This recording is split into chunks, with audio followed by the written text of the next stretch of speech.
Good afternoon, everybody, and welcome to the Making Sense Project webinars for teachers. Today is April 14th, and it is my pleasure to welcome you today. My name is Hillary Hunt, and I serve as the coordinator for the Making Sense Project. Today's agenda includes a webinar overview and instructions, followed by our first presenter, Doug Hassenbein, talking about or focus on practice what you preach, you, your students, and investing basics. And then I'll take back over after Doug is done and feature a newly released curriculum from PwC called the Earn Your Future Digital Lab. And finally, we'll wrap up and do some evaluation. The Making Sense webinars are a partnership between the Pennsylvania Department of Education and Pennsylvania State University and are part of a series of financial literacy and economic education initiatives. If you haven't before, I'd encourage you to check out our website, makingsensepa.org. Many of you have been there under the webinars tab to register, but I'd encourage you especially to spend some time in the curriculum section where you find links and resources that would help you to better teach personal finance. By the way, April is Financial Education Month in Pennsylvania, so happy Financial Education Month, and we're glad that you're choosing this afternoon to celebrate with us today. Our Making Sense program has three goals. One is to provide you with curriculum resources, so today's session, that will be the Earn Your Future Digital Lab. Content knowledge, which will be the information that Doug is going to share with you on investing, and then professional information. And I will be sharing some tips and tools and resources for you at the end on that front. I'd like to thank our project partners, both Sally Flaherty, Social Studies Advisor at the Pennsylvania Department of Education, and Dr. Kathy Bowen, Professor at Penn State University. All right. It's my pleasure to now introduce Doug Hassenbein. Doug is with the Pennsylvania Department of Banking and Securities, and he is going to take over as our presenter now. Doug, are you there? Yes, I am, and I'm assuming Hillary will jump in if you're not hearing me, so I'm going to switch over to my screen and put us into full screen mode here, and I don't hear Hillary saying there's any problems, so I think we're looking good. It is. It just came up. Great. All right. We are ready to rock and roll on a Thursday afternoon. Glad to be with everyone. We know the weekend is getting close, so we're going to try to keep this light and easy. Thank you, Hillary, and good afternoon again, everyone. We are going to get right into it. A lot of times when I'm out speaking at schools, teachers will say, you know, you went through a lot of information pretty quick, but that was good. The students didn't doze off. They didn't fall asleep. So we'll use that same strategy here for a Thursday afternoon. So clearly, everyone, we are talking about money this afternoon, and I'm going to go in three different modes throughout this presentation. You're going to see that reflected in the way I'm talking, as well as in the different slides we're going to look at. And probably the most important mode will be focusing on you and your own personal finances, and that's really where the title of this presentation comes from, because when you practice what you preach, when you're actually having a good handle on your own finances, you're going to really be able to bring that to the classroom when you're teaching and talking about any money topics, because I think when you're experiencing these issues you're talking about, you're able to tell some good stories. You're able to talk about your financial successes, maybe even your financial horror stories, but that always works so well with students. Another element you're going to hear and see is some direct information that will directly apply for students. And then in a broader sense, you're going to see just some different ways that I try to get across and reach students when I'm in the classroom. We do a guest speaker presentation. I will talk more about that at the end of the presentation. And I realized too on the conference call today, we have a whole variety of backgrounds. Some of you are very deep into personal finance knowledge. You have a lot of depth of knowledge. knowledge for your classes. And I also realize that some of you are brand new to this. So we're going to try to reach all of those areas of expertise that are on the conference call today. And I think everyone will be able to find at least a few nuggets of information as we go through here. So getting right into it, I think when we try to relate information to the students, and this is one thing you're going to see, I incorporate some personal slides in here, some pictures of myself from when I was young, because I think that helps students relate a little bit more when they see we weren't just born as adults. We were actually young people their age at one time as well. But in terms of reaching students, I try to get in their mind a little bit, and whenever I go and do a class presentation, I immediately try to ask in class, who is actually paying for this vital tool? Because you know when it comes to the cell phone or the smartphone, most students nowadays would rather cut off a limb before they give up the cell phone or the smartphone. So I always like to ask, who is paying for the bill, or at least who is paying for a partial amount of the bill? And for those students who are not yet paying for anything, I highly encourage them to start making an effort this month and every month here on out to at least put $10 or $15 in towards the bill each month, mainly just to get themselves in the habit of depending on themselves financially. That's the whole name of the game. I want them to have their own financial independence so they are not relying on anyone else as a financial crutch as they go through life. And that's one of the messages we try to get across at the Pennsylvania Department of Banking and Securities. We are the state agency that regulates all your state chartered banks and credit unions, all your auto finance and home mortgage lenders, even pawnbrokers are regulated by us. And then on the security side, when we say securities, we're not coming to your house to install a burglar alarm. In this case, it refers to anything tied into the investment industry. So many of your investment offerings and products and all of your investment professionals, like a stockbroker, a retirement planner, an investment advisor representative, they are all required by law to be registered with our agency.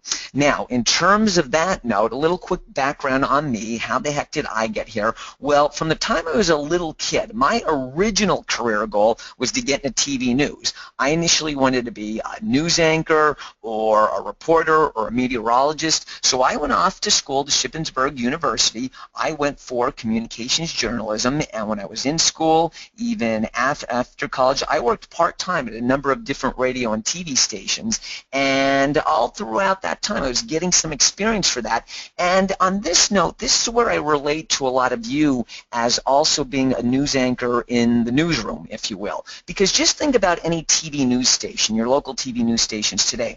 They are competing now more than ever against more channels than ever before. You know, 25 years ago, your local stations were competing against maybe 20 to 40 other channels on the lineup. Well, now there's hundreds of other channels, and any local news team, any local news anchor, they still have important information to get out there to their audience, just like you have to get information across to your students. So those news anchors need to find some way to inform their audiences, but yet keep them engaged so they don't flip off to another channel. And this is where I see you in the same sense as a news, because I realize the challenges you face. I've been going in the classrooms for 8 years now. I see the challenges you face. I hear all the requirements you have. I know there's a variety of challenges with the different students, the many students in the classroom. And I could also tell you that both of my parents were public school teachers throughout their whole career, and I heard all of the war stories, and I will tell you that they are happily retired now for about 10 to 15 years, but when they started out, they were very enthusiastic, and by the end of their career, especially my mom, she was ready for retirement. So I get the challenges that you face, and I also realize when you're interacting with your students, you're facing now shorter attention spans. They're used to the internet and social media and the smartphones and the cell phones, so you're trying to get that information across, but yet in a faster-paced way. So I always try to talk in terms of an infotainment sense, and I know that might turn some people off, but really I think that infotainment sense might be a useful strategy to use. You want to embed the information, but you want to try to find some creative ways to get that information across. And again, that's why I was mentioning earlier, I try to use a lot of different pics of myself, different things, just to make it a little more interesting, and then put that core information in there. So throughout college, I worked part-time at a number of radio and TV stations, and number one, this is where my spending money came from. And then more importantly, this is how I got a little flavor for my original career goal.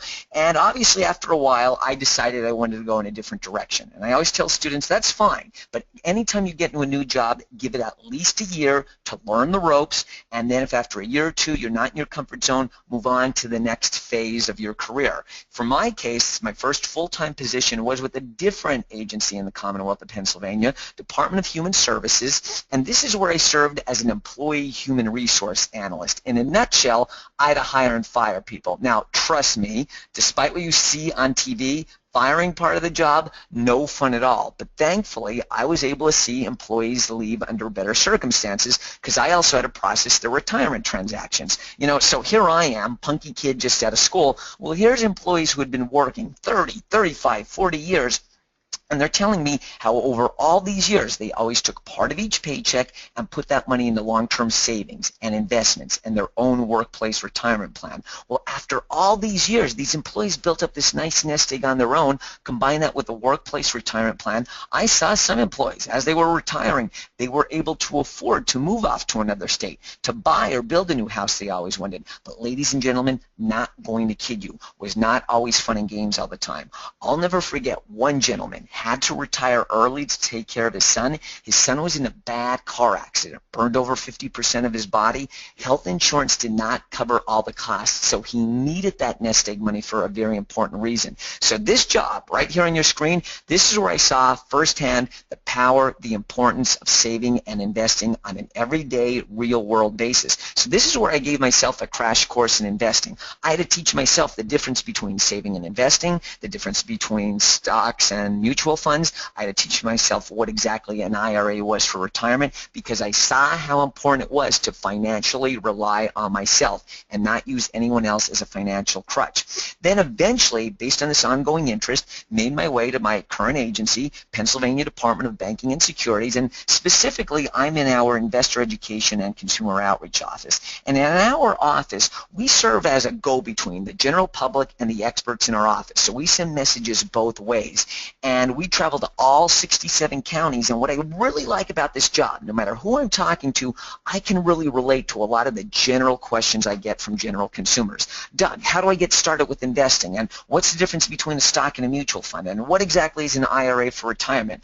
I can relate to those questions because I had them myself. I know what it's like to have those questions. I know what it's like to teach myself because remember, I went to school for communications journalism. I don't have that formal accounting or finance background, and that's where that experience really comes in relating to general consumers on these topics. And a lot of times when I'm out at school, I'll talk to some students, and some students will come up to me and say, oh, but Doug, I'm not good with money. I'm just not good with money. And I say, that is no excuse. Because think about it. On any given day, I will tell that student, what are you doing? What are you using right now? You're wearing clothes. You probably have that cell phone somewhere on you. Tonight when you get home, you're going to grab some food out of the refrigerator. You're going to get on TV. You're going to be on the internet. All of that takes money, whether you're directly paying for it now or your parents or guardians are covering for it. So that's why you want to get involved and learn about money. And don't think of it as a very tough or dry subject. Think of it as a way to go after your goals. So from this point,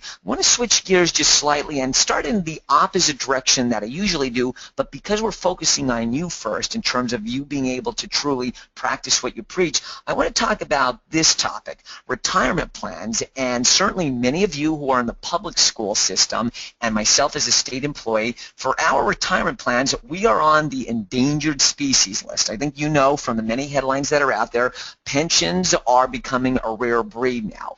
And for those employers that still offer a pension, and that would be most of us on this call, this is what's formally known as a defined benefit plan. And that means, as you know, for many of you, every paycheck, money is automatically pulled out. And there are experts behind the scenes over at PEACERS, Public School Employees Retirement System, for those of you in the public system, and they are managing that money, and they're building that money up. And then once you go to retire, you are guaranteed a payment for life every month. That's a pretty nice deal. Now, unfortunately, these pension plans, they get expensive. And yes, there are a couple other issues, but we're not going to get into that in this context today.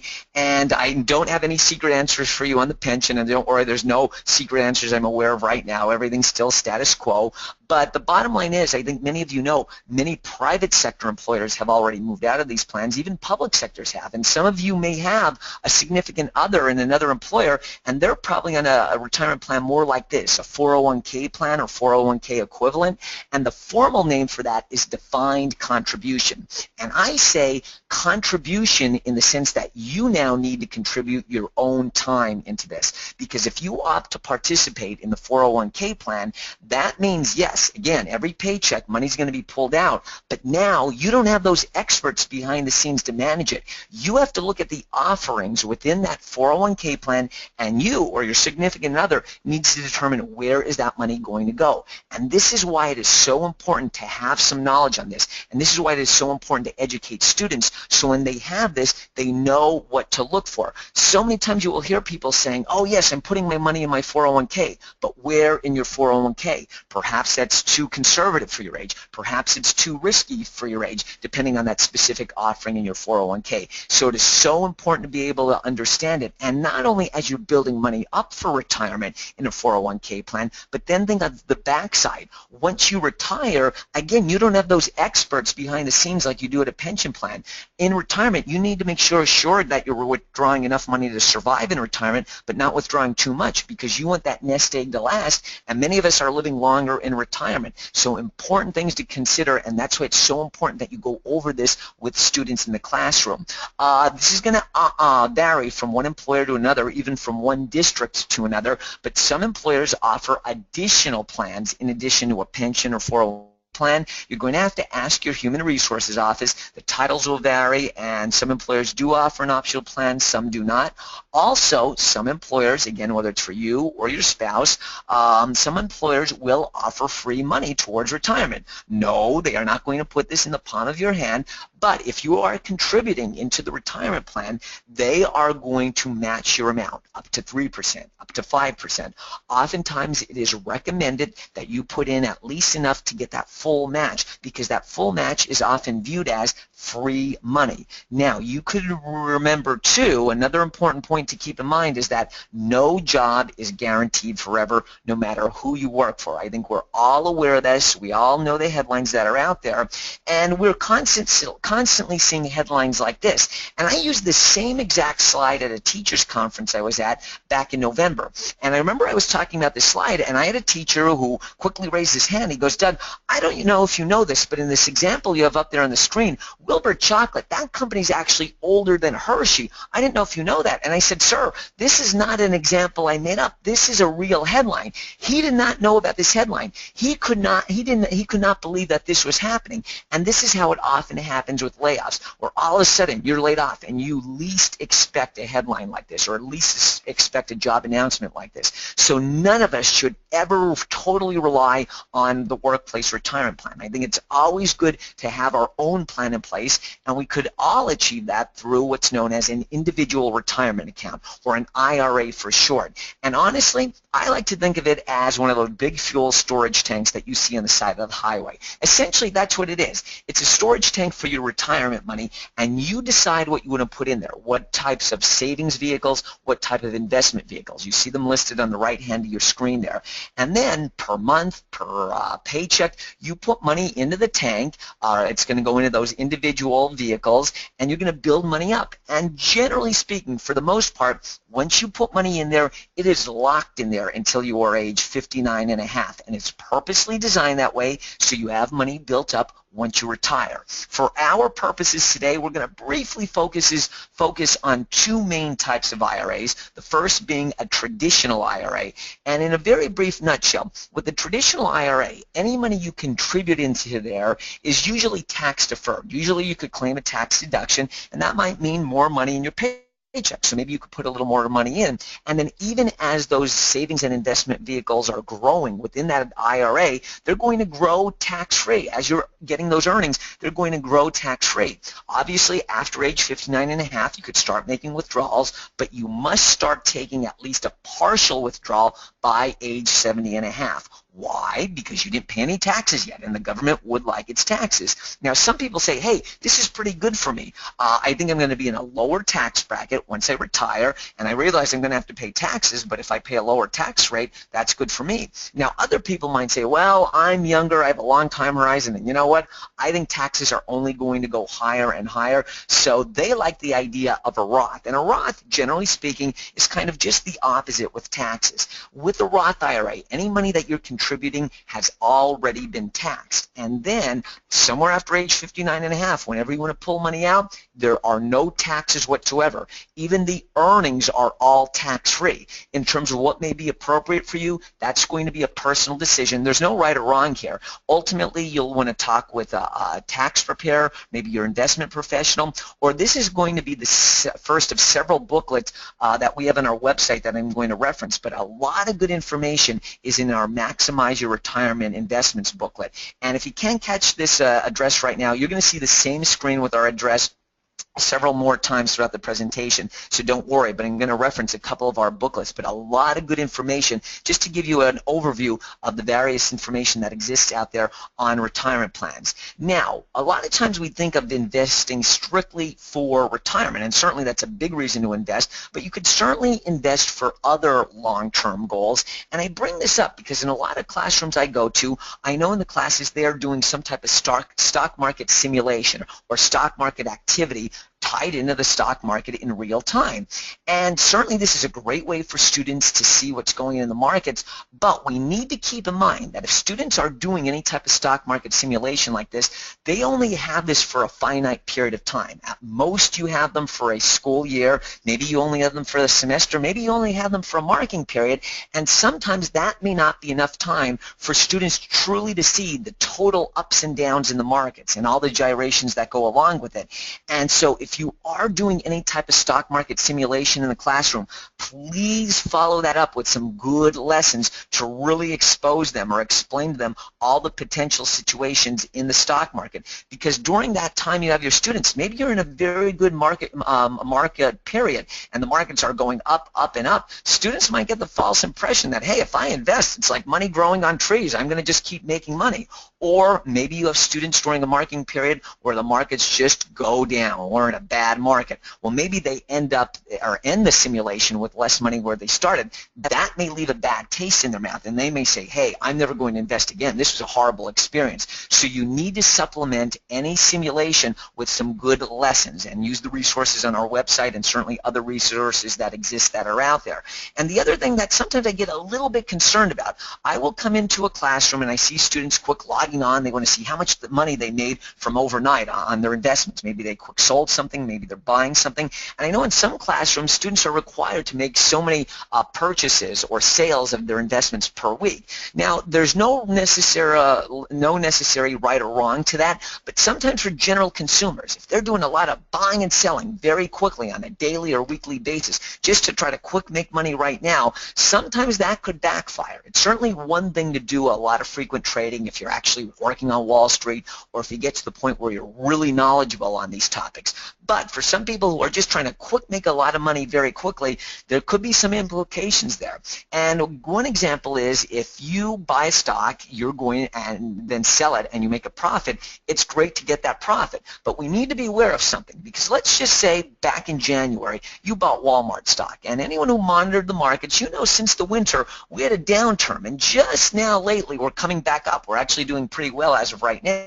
So if you bought that Walmart stock back in January and you sold, maybe you sell it today, well, you've made a nice profit, but something comes along with that profit in the form of taxes. And in this case, with our example, short-term capital gains tax. That's pretty much going to be at your normal income tax, but you won't actually see this until tax time. Now, if you've been doing a lot of buying and selling on a short-term basis throughout the year, come tax time next year, some people might be clutching their chest with cardiac arrest when they see the tax bill they owe off of all those profits. So it is really important to be aware of this. Now, let's say with that Walmart stock you bought in January, you hold it till next January. You hold it for a full year, then you sell, and let's say you still make a profit. Well, you're still going to pay a tax on that, but it's going to be a get the long-term capital gains tax rate, which is going to be lower. This is very important for you to know, for students to know, especially if they want to do a lot of buying and selling very quickly, because it's not just something that, oh, try to make money overnight.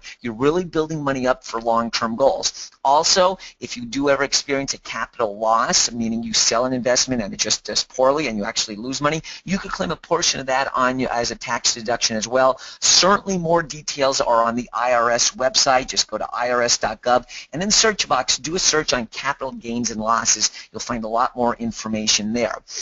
In terms of emphasizing the importance of time to students, of time and money, I always try to use the analogy that when we're talking about investing for general consumers, this is not a sprint. It truly is a marathon. In other words, you're not going to make $1 million overnight by picking a hot stock. Back when I was in high school, I did cross country and track. I still do marathons and half marathons today, and there I am. I'm bounding across the finish line. I'm sprinting across. This is not the way investing works for the general consumers who are out there. Instead, you are running a full-blown marathon, like me on the right side of the screen there. And yes, there I am on the right side at mile marker 20. And yes, I'm looking a little fatigued, a little haggard, a little worn out. That's normal for any marathon runner at mile marker 20. It's also normal when you're investing over the long term, you're going to get periods of time where your investment portfolio is down in value. That's normal. However, most marathon runners will finish the race. Why? Because they trained ideally for 16 weeks ahead of time, so when they hit that wall, that physical wall, that mental wall at mile marker 18 and 20 and 22, through that training they know to keep pushing forward. Well, the same idea applies with long-term investors. Typically investors who stick with investing through the long term, through many years, they're going to end up at a much higher financial level of worth than when they first started. Why? Because they gave themselves some training as well. They perhaps grabbed some of the resources on our website, or perhaps they were students who had a class like yours and they learned some good, valuable information. So whether it's a real marathon or a financial marathon, if you haven't been doing any training, you're not going to go and run out 26.2 miles immediately. You need to have that training, and that is so important to keep in mind when it comes to building up money. So when students want to quick see about the big potentials of earning money off of investments, they need to train first before they rush out there and buy investments. Another key point: the difference between saving and investing. Now, when we say the word saving, that refers to money in the bank and credit union. And I think we know that money in the bank or credit union, it is safe. It's physically safe. You're not going to lose it. It's federally protected.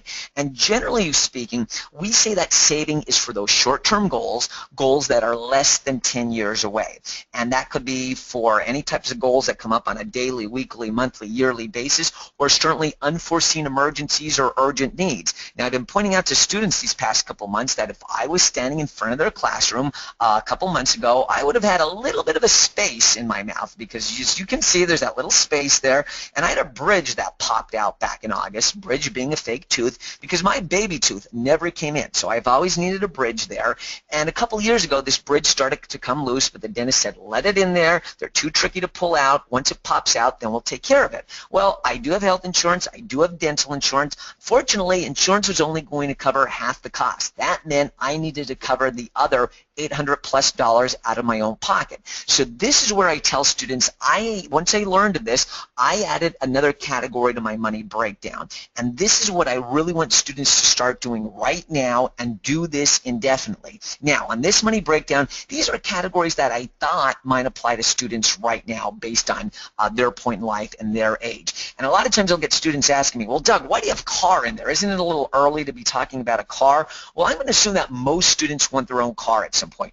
Cars are expensive. But if you could get in the habit now, or students could get in the habit now, of taking 18% of every part-time job payment, of every 18% of every allowance payment or gift money payment or holiday payment, and they build that up over the next couple of years, they might build up chunk of change, and that might be a nice solid down payment on that vehicle. It may not cover the full cost, but it could really help to lower the monthly payments that they owe. Then I tell students, don't get panicked at the next part of the slide, but this is what my breakdown looks like now. There's a lot more categories. In fact, I have more categories on here. I just can't fit them all on the screen. But what I tell students is, if you get in the habit up there in blue in the top portion, you get in the habit of doing that now, when you get older and you get down to the screen green section, you're not going to add in all these categories all at once. You're going to slowly add them in as you get older and different situations come up in life. But because you got in the habit of doing this in high school, doing the portion in green here isn't going to be a big deal. And I pretty much guarantee to the students that if you get in the habit of doing this and you stick with it, you're pretty much going to avoid a lot of situations in life where you go underwater financially, because you can visualize your money in terms of what you can and cannot afford. And down there in green, thankfully it's not all serious stuff and gloom and doom stuff. We certainly have the social category and the travel category, and thank goodness for that, because I always point out to students that for basically all students, at least once in your life, you're going to be in a wedding party for a good family member or friend. Some people have been in multiple. I've been in 4 wedding parties over the years. I'm sure some of you have been in many more than that. And on my most recent wedding party that I was in, it was for my best friend Jay. We grew up 3 blocks apart. We've been best friends since we've been little kids. So naturally, when he asked me to be in the wedding party, I was like, absolutely. And then I found out, what was going on with it. And when you're in a wedding party, you're paying for the tux and the dress, you're paying for the parties, the festivities, maybe there's travel involved. And then I found out where we were going to be. And when I found out that this wedding for my best friend Jay was going to be in Istanbul, Turkey, I said, are you kidding me? Do you know how much money that's going to cost? Cost me. That's what I was worried about. But then I quickly realized 2 things. First off, his fiance, she was actually from Turkey. Now, she's a U.S. citizen. She lives here now, but that's where her family still is. So obviously they wanted to do the wedding there. But then it's like, where am I going to get this money from? But then I also realized this is a very good friend. He wants me to be there. I want to be there for him. And the worst thing to say would be to a very good friend would be, I don't have enough money. I'm sorry, I can't. And here's the nice thing. I had enough money in my money breakdown. Now, I'm not going to kid you. I kind of had money earmarked for other goals, but again, this was a very good friend and I did want to be there. And we didn't just go over for the wedding. We ended up turning this into an 11-day vacation. We traveled throughout the Istanbul area, and this was what was so nice about having that money in the money breakdown, being able to do this. And even I was able to hang out with his other friends because Jay and I went to different colleges. It really ended up being a nice time. And this is what I try to point out to students. You get in the habit of breaking that money down and building it up. You're going to be able to do things like this when they come up in life. Now, the other thing that the money breakdown showed me had to do right before the wedding, the other important element, as you can all imagine, the all-important bachelor party, which of all places was in Las Vegas. Now, before anyone gets any wild thoughts, I actually had a pass on the bachelor party. The reason being, my money breakdown here told me I could afford the wedding in Istanbul, but I could not afford to do the bachelor party in Las Vegas, and I definitely felt the wedding in Istanbul was much more important anyway. But that's the nice thing about doing this breakdown. It shows you and tells you what you truly can and can't not afford, and it helps to make your decisions rather easy. And then as you look there at the bottom, you could see in the bottom green, we're even looking at some long-term goals, yes, even for retirement. And that's where we get into the investing part of things. And this, for general consumers, when we talk about investing, investing is for those long-term goals that we define as being 10 years out or further. And everyone noticed there that word in red font, risk. Always think of investing like a ride on the roller coaster. It is normal for a roller coaster to go up and down, and it's normal for the markets to go up and down, just like it's normal for your investment portfolio to go up and down. So yes, there will be times in life where your portfolio is down in value. But remember, investing is for those long-term goals. That's for money you don't need right now. So if the markets are down today, you've got plenty of time to make up for it. And because you're willing to take on some risk with your money, over the long term, over a good 10, 20, 40 years, the earning potential at the bottom there in investing, it's a lot greater than the earning potential up top in savings. Because in savings, your money is certainly physically safe, so that earning potential is not as great. But here's where I tell students they need to hold on just a little bit. You need to start with savings first and accumulate money in there. Let's say you're asked to be in a wedding party this summer. That's a short-term want. Let's say you think you're going to sell some stock right now. But what if we're in a big downturn in the markets for an extended period of time right now? You try to sell that investment, you're going to probably take a loss. You're not going to that wedding party. So priority number 1 is savings. build up an adequate sum of money there. Once that happens, then per paycheck, you could have money going in, partially going into savings, another portion of that paycheck going into long-term investments to build that money up. To truly understand how risk is an important part of investing and understand your risk tolerance, again, go to our website, take a look at the 5 Keys booklet. Page 4 does a nice job of talking about risk and your own level of risk tolerance. And this is going to apply here in the next couple slides, because we're going to start to look now at some of the basic ways you can invest. And on this next screen here, keep an eye in the upper right corner of the screen. We're going to come back to this main screen several times, so always keep an eye on that risk key. But the most common type of investment that you can buy, that we all hear about, is stock. And that is ownership in any publicly traded company.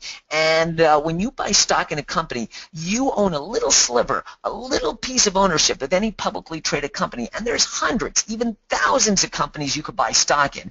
And actually, when you own stock in a company, you own it in units known as shares. And you determine the frequency at which you're going to accumulate those shares. Maybe you're just going to buy stock in a company and shares in a company one time only, maybe once or twice a year. Or nowadays, you could set it up in conjunction with your paycheck. Perhaps every payday, you electronically have so much money come out of your checking account and go and buy another round or another lot of shares of a particular stock. Now, here's what is important. When you're buying stock, don't just buy Starbucks stock because you like their lattes or you like hanging out at Starbucks. That is not a good reason to buy stock in a company. You got to get in there, do some homework, do some research, and pick stocks that look like they're going to go up in value. So it is going to take a little homework. And remember, at the end of the day, you eventually want to be able to sell these so you can make a profit and go after the personal goals that you have. So to understand ways to really analyze stocks a little bit, there's some excellent information in the Basics booklet, the Basics for Investing in Stocks, pages 3 through 8. Cover some nice metrics you should look at when you want to pick particular stocks as investments. And then in terms of making a profit on a stock, well, the first way is pretty obvious. Let's say you did some research, you bought Walmart stock at $45 a share, and based on your research, it really did seem like the stock was going to go up. And maybe 10 years down the road, it did go up to $49 or $51 or $53 a share. So clearly, you made a profit. And the more shares you own, the bigger your profit. So that's the obvious way of making a profit, selling at a higher price than what you purchased at, and that's why you want to research appropriately. Pick good stocks that look like they're going to go up in value. Now, there's another way to kind of boost your profits, and that's through something known as dividends. And in a nutshell, dividends are paid to you when the company or that investment offering is doing well, is either making a profit or is accumulating a rather profitable amount of money. Now, I will point out that across all stocks and all investment offerings, not every stock and investment offering offers a dividend. So you got to research that on a case-by-case basis. But if that dividend is paid to you, it's going to be paid in relation to the number of shares you own. So the more shares you own, the bigger that dividend payment will be. You've got 3 options when those dividend payments come in. Number 1, when that dividend payment comes in, you can technically go out and spend it immediately. Generally, though, that's not recommended. Remember, investing is for those long-term goals. You really want to keep working to build that money up. Option 2 would probably be a good choice. When those dividend payments come in, set that money aside, maybe within your checking account or savings account, earmark that as your dividend money, and once you build up a couple $100 or maybe $1,000, then go and buy another round or another lot of shares of that particular investment. Or option number 3 would also be very good. As soon as you get that dividend money, immediately take that dividend money and go in and buy another round or another lot of shares of that particular investment. So options 2 or 3 are really good ways to really boost your earnings, in a sense, even more on the particular investment that you have.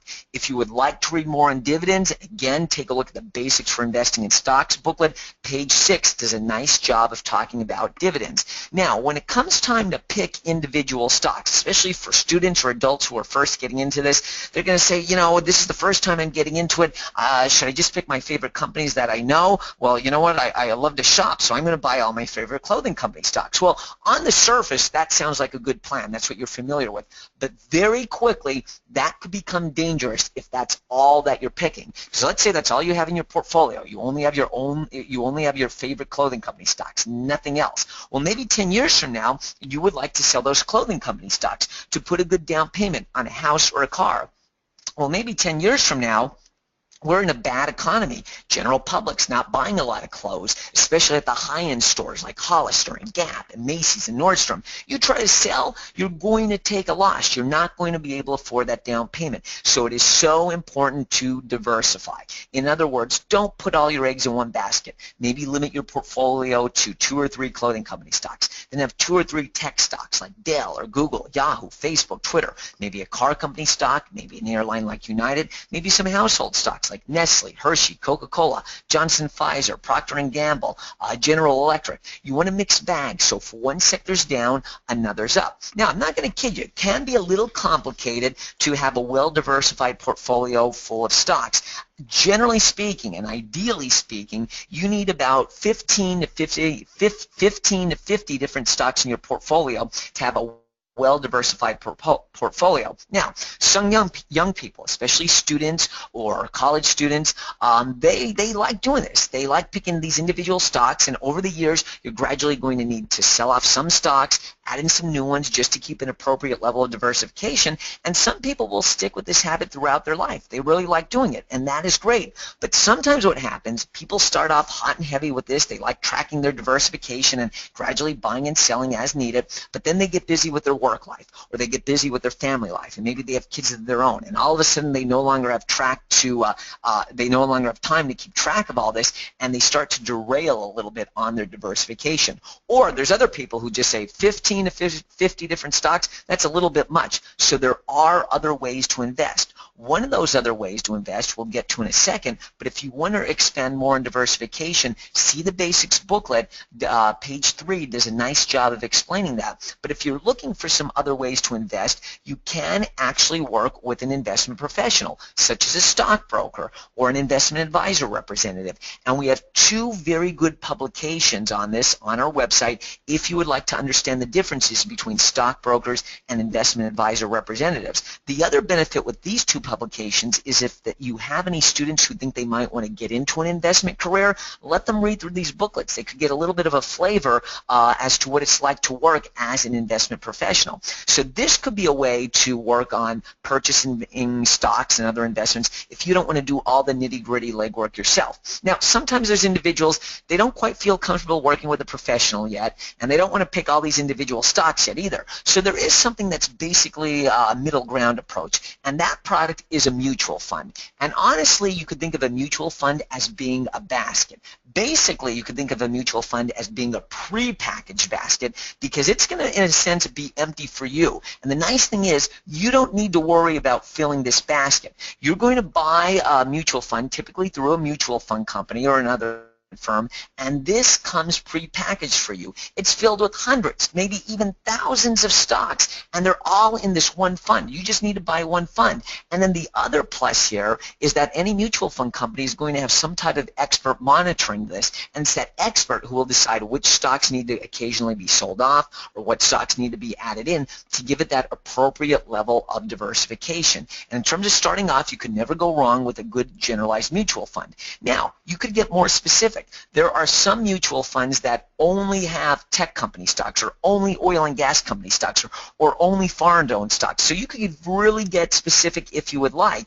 And if you want to read more on mutual funds, we again have a booklet on this topic as well. And as you read through the booklet, you will see that for some long-term investors, for them to pursue their long-term goals, mutual funds are the way to go. They may maybe just have 2 to 4 mutual funds for their long-term portfolio, and that suffices. And that works better for them rather than picking 15 to 50 different stocks. But always keep in mind there is no perfect way to invest. There's no silver bullet. What works for one person may not work for another, and that's why we just want to give you all these options that are out there. Now remember, a short time ago, we said if you invest in stocks, it's like a certain ride at the amusement park, that ride being that roller coaster ride. Well, even with your long-term money, ladies and gentlemen, you don't want all of your long-term money to be exposed to any downhill plunges in the market. You at least want a small portion of your long-term money to be in a somewhat safer area. And we achieve this through asset allocation. And when we're talking asset allocation, that means putting your money into multiple different pots, not just stocks or stock-oriented unit mutual funds. And notice the color change here. Our next item is the fixed income products, which includes your bonds and bond funds. And you could kind of think of fixed income products as a ride on the teacups. Now, clearly this ride much more gentle than the roller coaster. However, you're still going to get a couple adults who get a little queasy on the teacups, and you're not going to take your elderly grandma on the teacups either. So the point being, there's still going to be some risk, some volatility with fixed income products, but not nearly the level that you would get with a roller coaster ride. And in terms of holding fixed income products in your portfolio, there is some useful information in the bond booklet that we have in our website, and just a general rule of thumb to go by. And this is just a general rule because obviously being a state agency, we cannot give specific advice, but you might want to use your age as a reference point. If you're age 40, you might want 40% of your investment portfolio to be in fixed income and bond products and other conservative products. That's a general guide. You read through this booklet, consult with a professional, you determine what's an appropriate allocation for you. And in terms of picking individual fixed income products, again, you could do this like stocks. You could pick these products individually. Again, this might be a little cumbersome, although the U.S. Treasury website tries to make it as easy as possible, but some people still don't want to get into the nitty-gritty with this. So once again, the mutual funds apply here as well. You could use mutual funds to purchase fixed income products. You can even use mutual funds to do combinations. There are mutual funds that will do a combination of both stocks and bonds, some of which even become automatically more conservative over time. So again, you do have a multitude of options out there. And then the final core area of asset allocation for our purposes is cash. And these are the big three core areas. There are more out there, but for our purposes, these are the big three. And we talked about cash already. This is money in the bank or credit union. This is your ultra-safe money.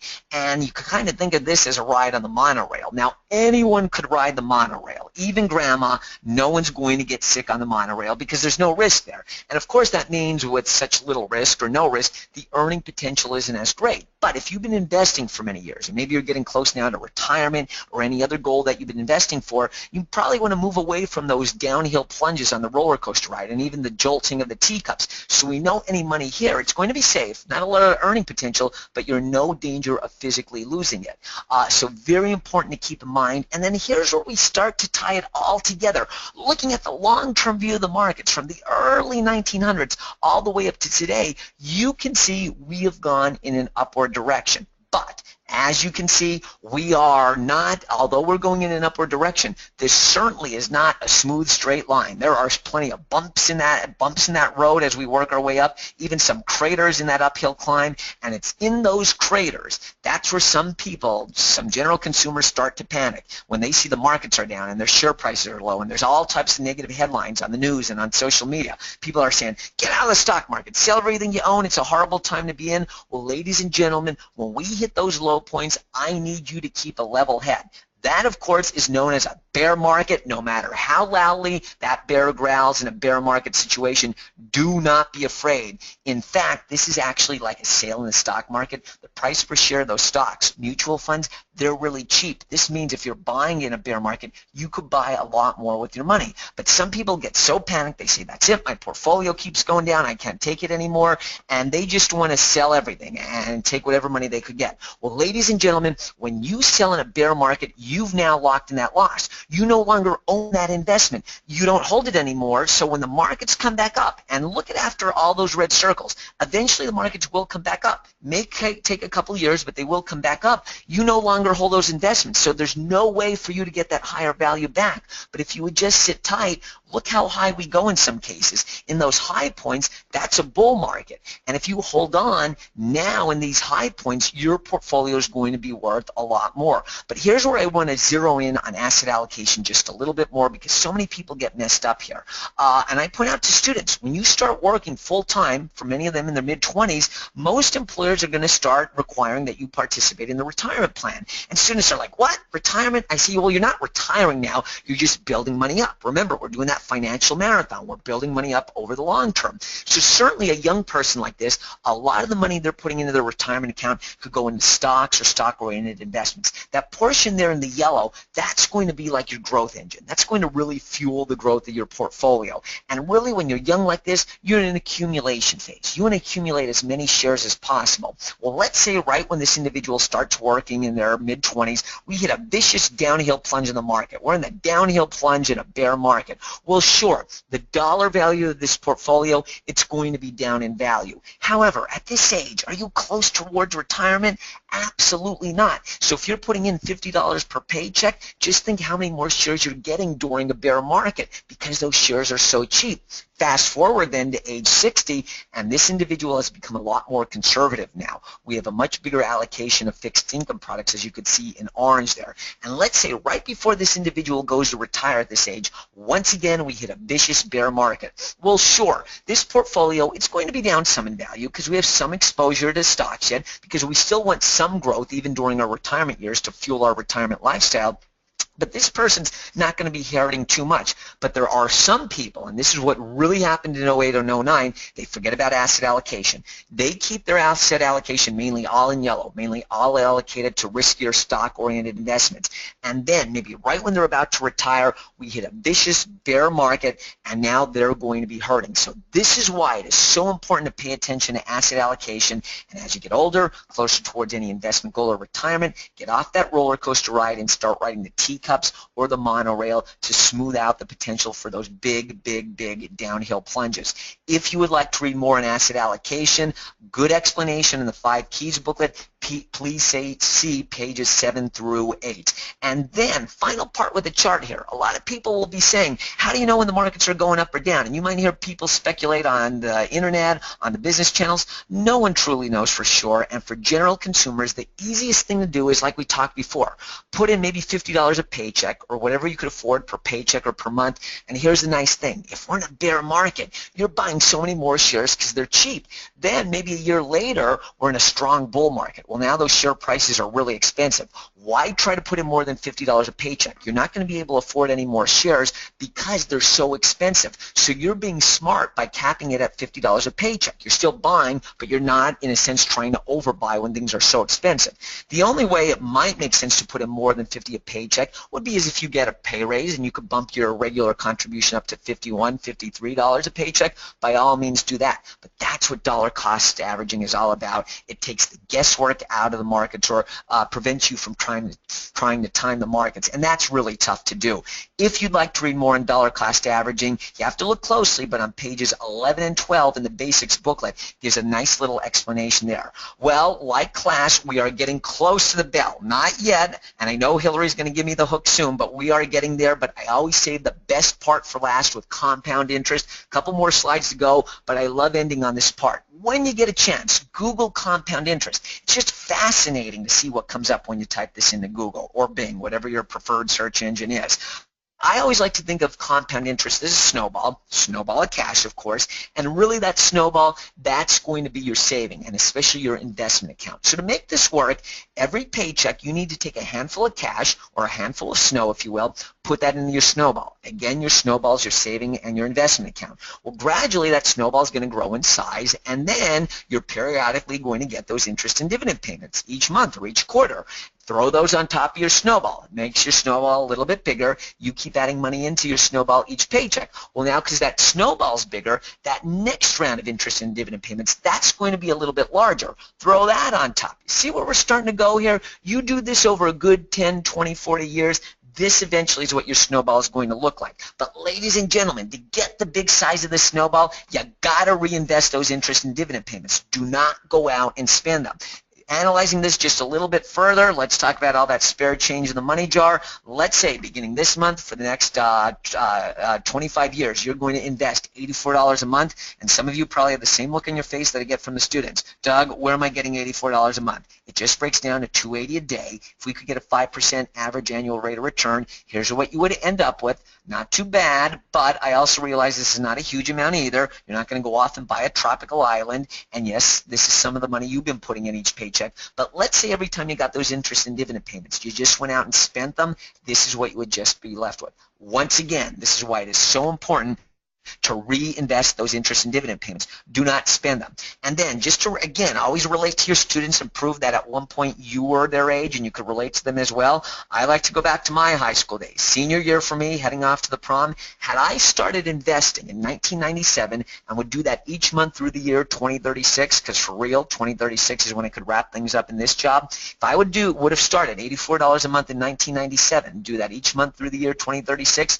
here's what I could likely end up with. Not too bad for $84 a month or $280 a day. But let's just say we go back 1 year, start it 1 year earlier, and you could see by starting just 1 year earlier, look how much more we have. By starting just 1 year earlier, we've had an $8,000 increase, all right? Very quickly, going back once more, had we started sophomore year, look what we're up to now. And look closely there. I think there's one more pick. Yeah, there's little me, little Dougie in the blue sweater vest. This is 1987. Let's just say my parents in 1987 started investing $84 a month for me. Then somewhere along the line, I took over responsibility and did that for nearly 50 years. This is what we could likely end up with. This is where I tell students, you know that saying time is money? This is what we're talking about. Very briefly, we do have some resources. You're going to be able to find all of these on our website. You could also email us. We have our email and phone number at the very bottom of the screen. If you ever want us to come out and do a guest speaker presentation on investing topics or financial fraud prevention and identity theft prevention, get in touch with us. This is available in high school, post-high school institution, or college institution throughout Pennsylvania. We go to all 67 counties. There's no charge for this. We'll work to be there all day or a couple classes or for an auditorium presentation, whatever your needs are. So get in touch with us if you're interested in this. Also, in terms of a curriculum guide on teaching investing, we have this on our website, or if you want the most up-to-date version, we don't have the most up-to-date version on our website yet. Go to the Investor Protection website, and the Investor Protection Trust has the most recent update of this curriculum, and there's even a section there on fraud prevention.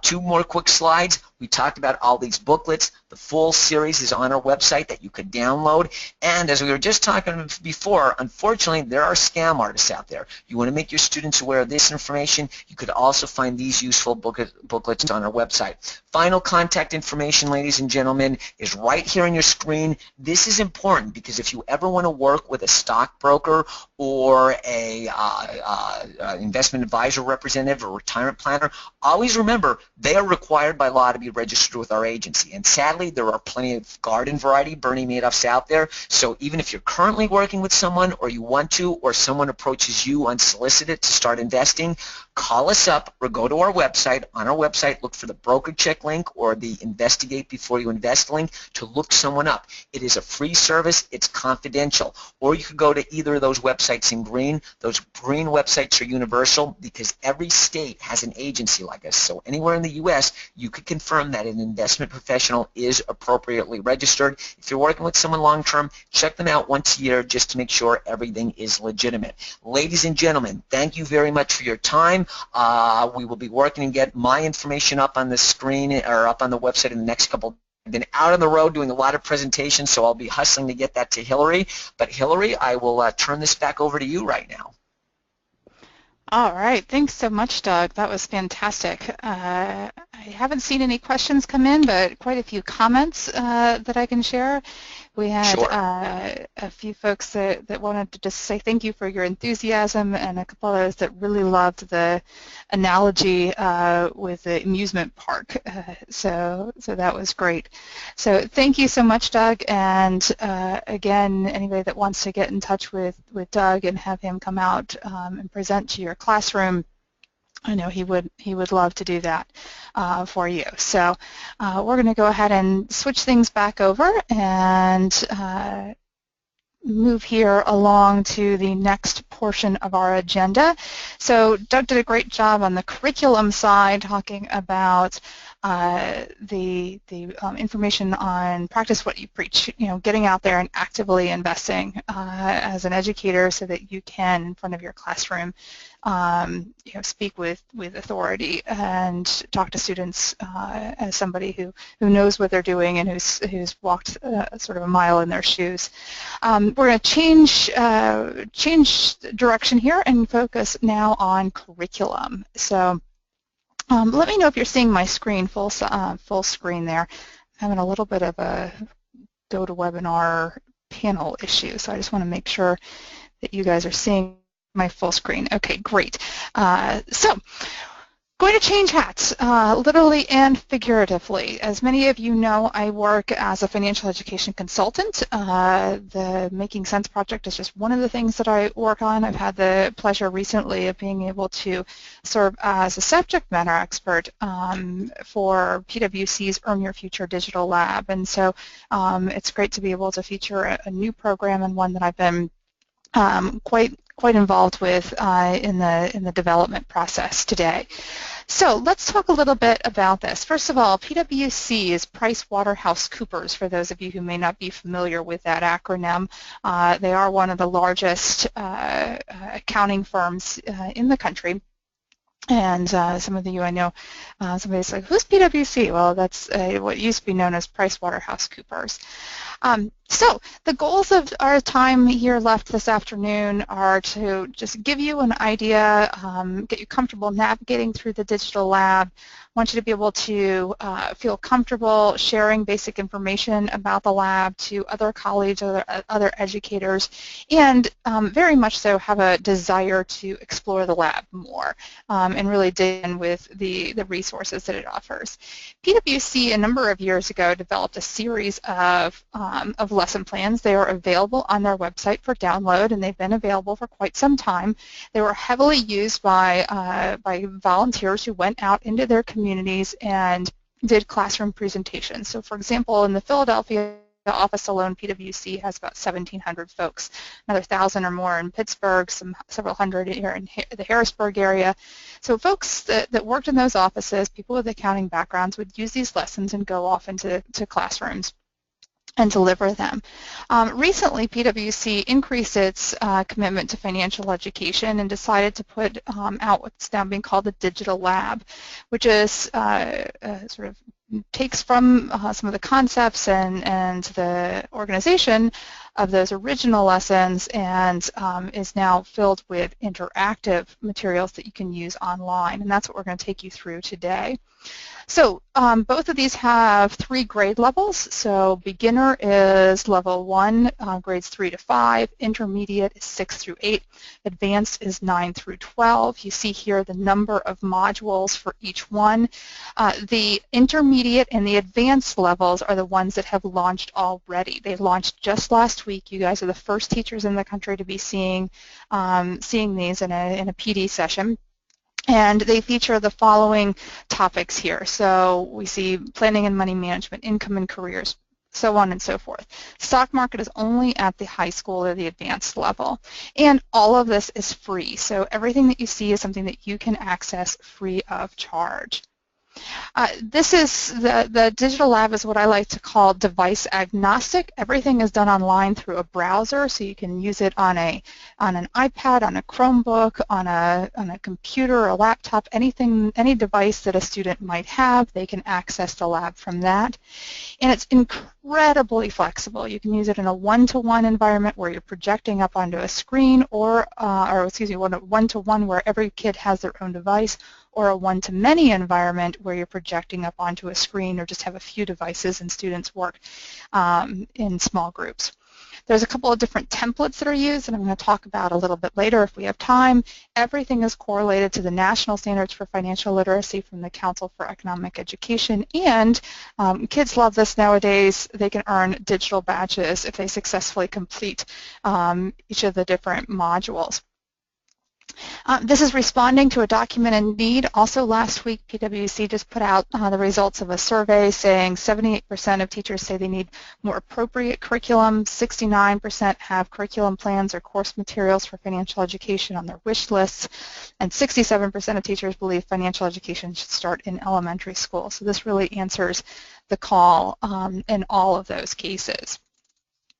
So this is what it will look like if you go to the Earn Your Future Digital Lab homepage. I have the link here at the bottom of the page, and it's also on the agenda and note document that you can download there in the handouts section.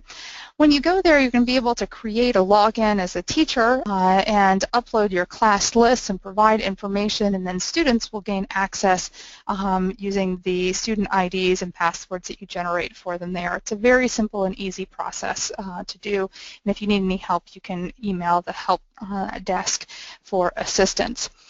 See what it looks like when a student logs in. So here they have the ability to pick a level. We're going to choose the advanced level since I know in the afternoon we have mostly high school teachers. And you see here that this is for grades 9 through 12. So we select that and we get this sort of what I consider sort of a graphic menu where we see 8 modules. This afternoon I'm going to just show you some screenshots of Module 2, the cost of risk. So that's the one that we're going to pick for now. This begins with a video. It's a great video. I'm not going to play it here in the interest of time and bandwidth, but when you go in, you'll be able to see it. This is Maya, our main character, throughout the module. Obviously, the real thing would be much more dynamic, but you see Maya and her brother, Devin, comes home. Her older brother comes home to do laundry, and they get started talking about how much insurance is costing Maya, and they find out that Devin pays a whole lot less, which Maya thinks is incredibly unfair and doesn't understand why that could possibly be.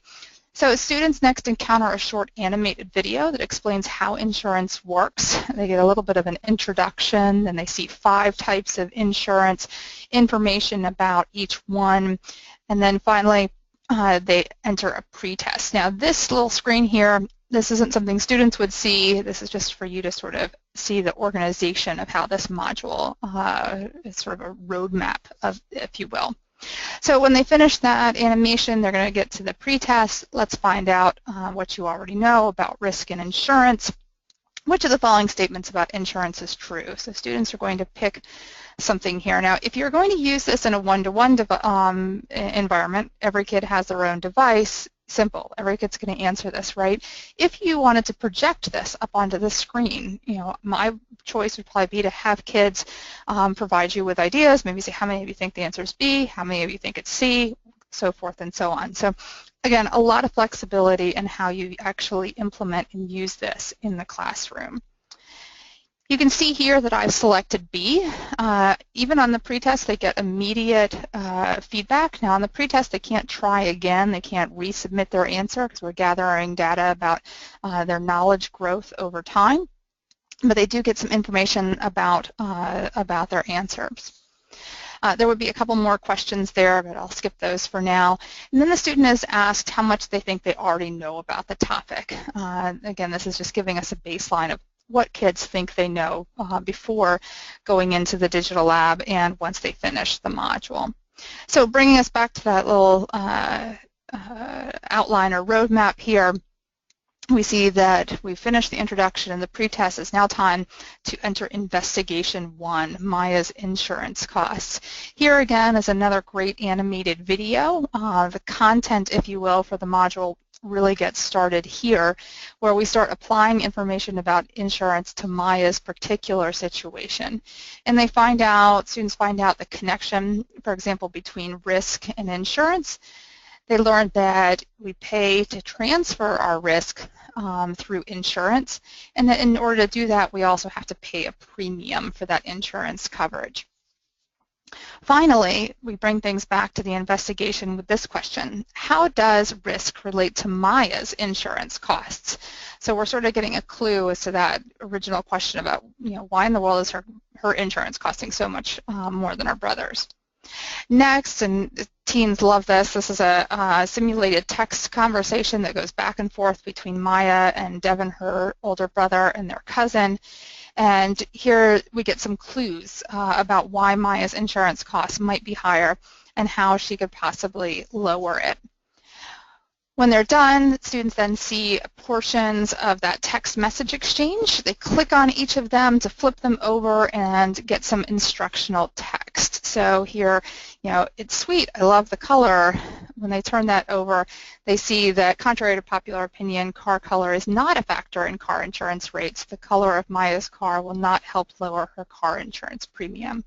Or hear about driver's ed, that taking a course in driver's ed could lower her insurance costs. So for each of those, they flip them over and they find out more information. They then can drag the tiles into the correct container. So this is really a formative assessment, if you will, but for students it's just a neat interactive drag and drop where they're choosing, does this factor lower their premium or does it not? And you see here, I have dragged all of them into the different containers, and oh, good, this time I got them all right. If I had missed any of them, those individual ones would be red, and I would get immediate feedback as I do here. They then get a little review screen that shows them all of the factors that we just discussed. And they then move on to investigation 2, looking at how insurance rates are calculated. Here, they're going to do what we call a click and reveal, where they explore a quote. And you see here on the screen, there's these different circles here with the red dots. Those mean that those are all individual pieces that the student needs to click to be able to reveal additional text. So we see here, the more miles you drive, the higher chance you have of getting into an accident and filing a claim. Knowing this, insurers will charge you a higher premium. And so notice we saw a claim was there in bold. If we go up to the Tools menu, at the top right-hand corner, we can pull down that menu and we can access a glossary. That brings up a little pop-up window in which we can type in the word that we just saw. So here the word was claim, and we find here the definition. Notice that the glossary has 3 different grade levels. So we have one for grades 3 through 5, one for 6 through 8, and one for 9 through 12. So students at the lower levels are going to have different terms, and in some cases the same terms, but with a more age-appropriate definition. Now, back to the quotes. As we continue to find these different clues, we note here how many of them we found. They are marked with a check mark, and we have 3 more, obviously, here to still go through. I would probably, if I was doing this in a classroom, when these little pop-ups come up, ask a different student to maybe read them going around the room so that we could involve different students in the content. Which of the following is not like to increase car insurance premiums? So we have another quick question to see how kids are doing and check in with them. Oh, got this one wrong. Notice this time in any of these ones within the investigations, anything other than the pre and post test, I can try again because I got this immediate feedback, and I can try one more time to see if I can get the right answer.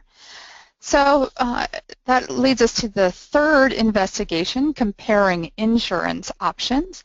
And in this one, we're going to look at a couple of different quotes. So again, this is that same sort of click and reveal modality, but they go through and select each of these items, read the information that is there, and then they're going to be asked, what on its surface value looks like a pretty easy might look like an easy multiple choice question, but this really takes a lot of, I think, higher order thinking skills because students really need to dig in and compare these 2 quotes. So in this question, we've honed it into quote number 2 and number 3 from the earlier page, and we're asking them, which of the following is a good reason for Maya to choose quote number 2? So really have to compare and contrast and dig into these 2 quotes. Again, if they get it wrong, there's feedback and a chance to try again. Once students are done with the content of the module, they're going to move on to the wrap-up, where we see here some of our key learning points, and we see Maya's happy face find out that she's managed to figure out what happened and figure out ways to lower her insurance premium. Students then can tell us how much they now think they know about the topic, and then take a post-test. Now, before taking the post-test, they get this little window that pops up letting them know that they have the ability, if they wish, to navigate back through the portions of the module that they've already completed. So they can go back here and look at investigation 1, watch one of the earlier videos again, what have you. So so that is something that's always available, and is you as the instructor can also navigate back through and may want to do so. If somebody misses a question or doesn't understand, say, well, let's look at that video one more time and watch that again. There's the question here about how long does it take the standard student to complete a module. It's around 20 to 30 minutes at the elementary and middle school level. It can take a little bit longer for some students at the high school level. This has just been released this last week, so we're going to be looking forward to getting student information, and we have folks that are observing students right now as they're taking them to see to what degree, for example, are they reading all of the feedback text. If they get an answer wrong and spend time actually reading the feedback, it's going to take longer. Some students skip it, so it takes some less time. If you're doing this in a stand and deliver facilitated manner, I would say it takes about a class period. So you can, and I'll show you in a minute, that there are resource guides that accompany them to be able to give you suggestions for facilitating this. And another question came in, is that a progress monitor in the upper left-hand corner of the screen? So yes, up in the top left hand, you can see how much of the module you've gotten through. If you were to exit, everything is saved for you. So when a student logs back out, they should be able to come back in and pick back up where they finish. So if they don't finish, or they start it and want to finish it the next day, that is something that they certainly can do as well.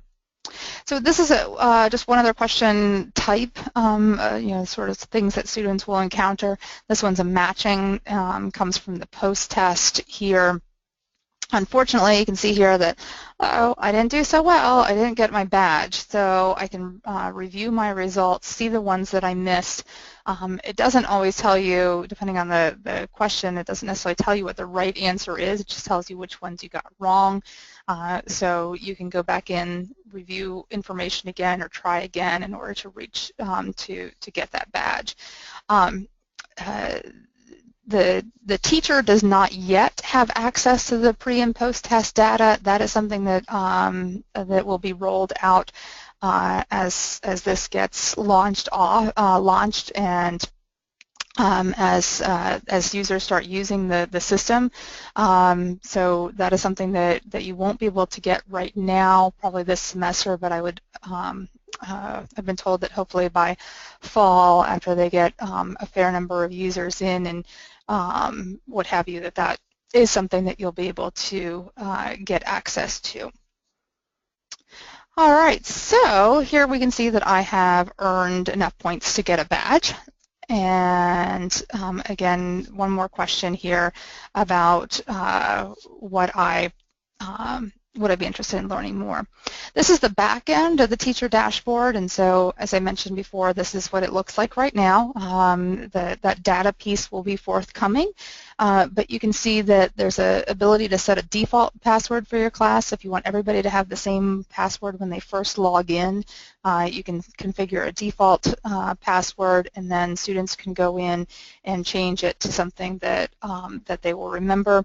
You can upload your students using a CSV file with the first and their last name. I learned just the other day it should not have column headers, so just have the contents there with first and last name, and you can upload that to create a class.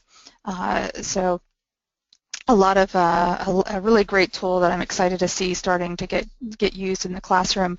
I would love to get your feedback on it. I'll be going out and doing some in-person professional development with teachers across the country, and I would love for some of quote-unquote my teachers, you guys here in Pennsylvania, to give me some feedback. If you're able to try some of these out, let me know what you wish you had learned, or if you were going to be a part of an in-person professional development opportunity, what you would want to see in that. I would very much appreciate getting that type of feedback from the folks that we have here.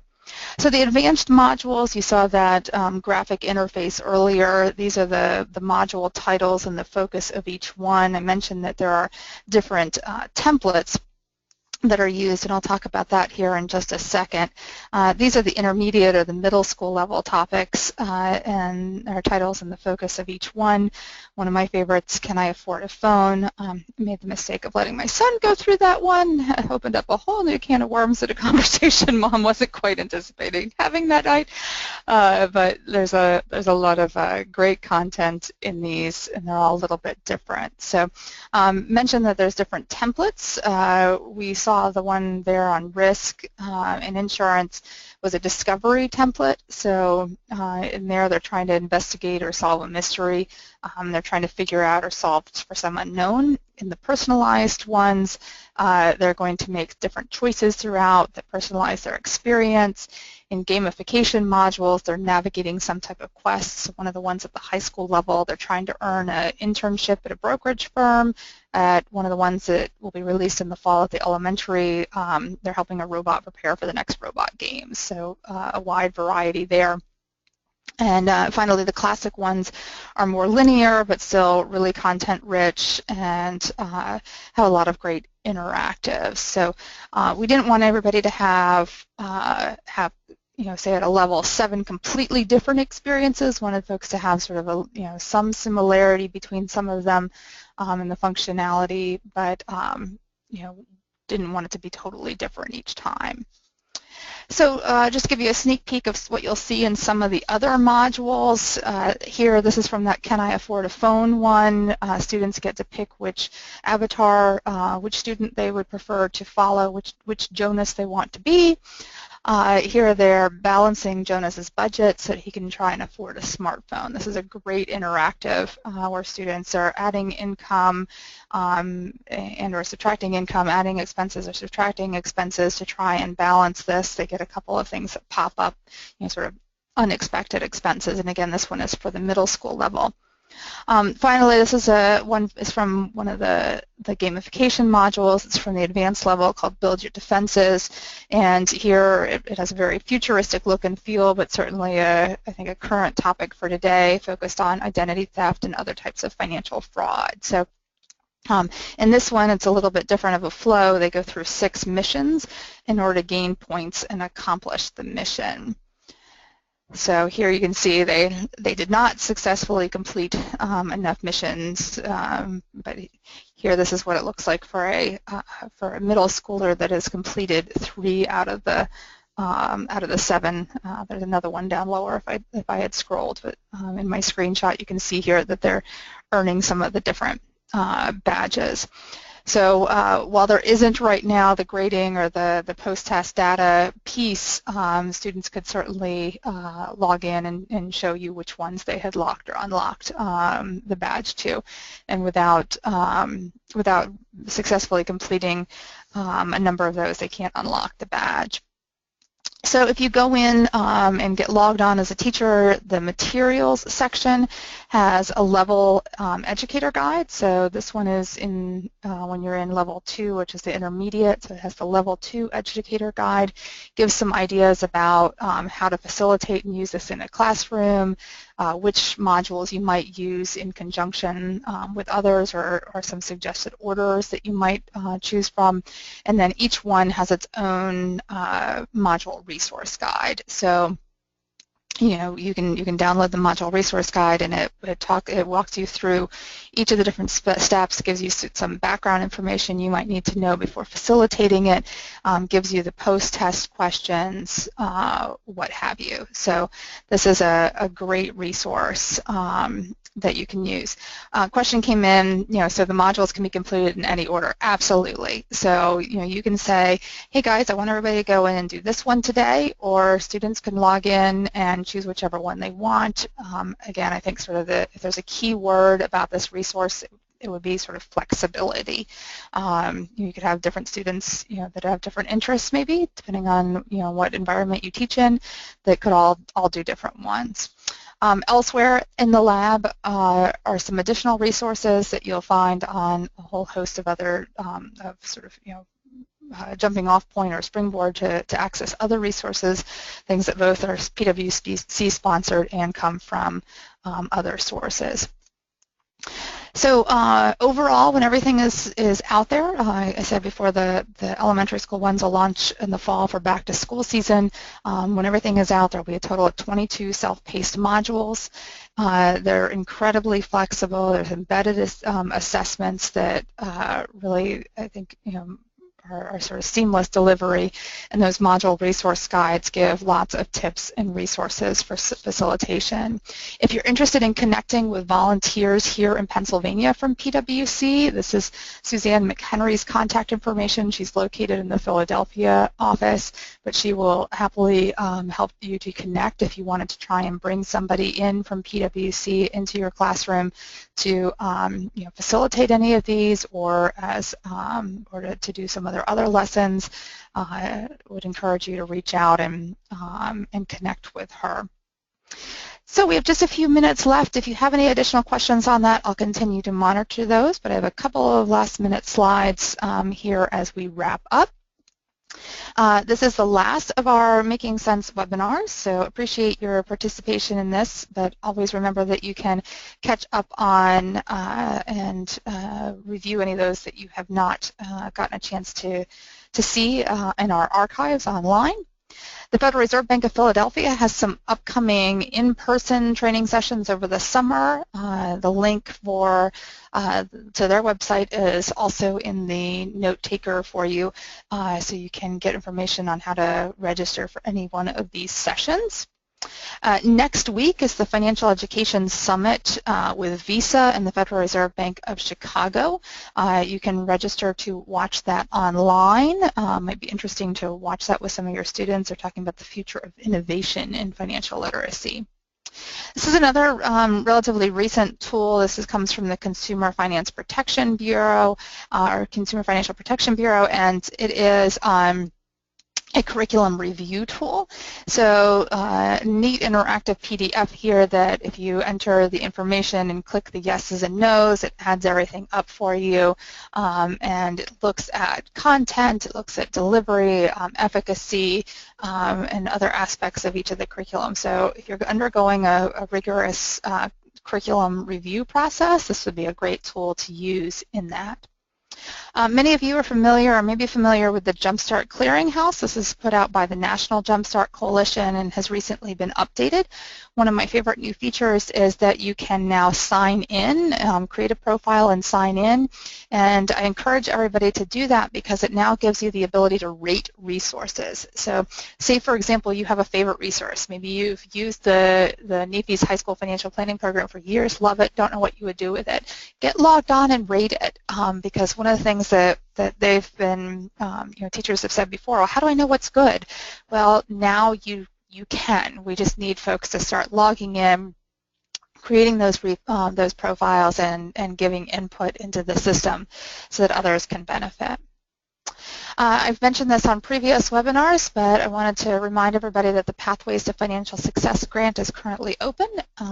If you are interested in trying to get more technology into your classroom, this might be a wonderful way to do so.